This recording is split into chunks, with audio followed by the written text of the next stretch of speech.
سعودی عرب میں حج کی تیاریاں آخری مراحل میں داخل ہو چکی ہیں اور عازمین مشاعر مقدسہ منی پہنچنا شروع ہو گئے۔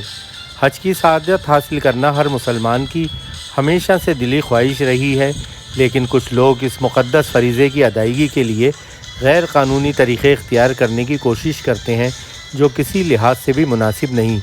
سعودی حکام ہر سال کی طرح اس سال بھی غیر قانونی طریقے سے حج کرنے کی کوشش کرنے والوں کے خلاف پوری طرح چوکنا ہیں۔ سعودی محکمہ امن و عامہ کے ڈائریکٹر محمد البسامی نے بتایا ہے کہ 83 جعلی حج معلمین کو گرفتار کیا گیا ہے، جبکہ بغیر پرمٹ کے حج پر جانے والے 1,59,188 تارکین کو واپس کیا گیا۔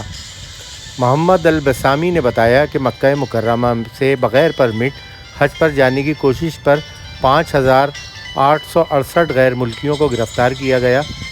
یہ اقامہ ملازمت اور سرحدی امن قوانین کی خلاف ورزی کے بھی مرتکب پائے گئے تھے۔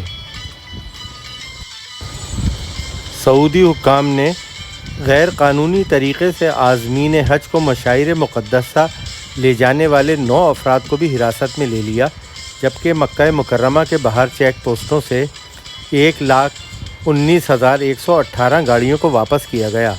علاوہ ازیں سعودی محکمہ امن عامہ کے ڈائریکٹر اور حج سیکورٹی کمیٹی کے سربراہ محمد البسامی نے بتایا کہ مشاعر مقدسہ مستقبل میں اسمارٹ زون ہوں گے۔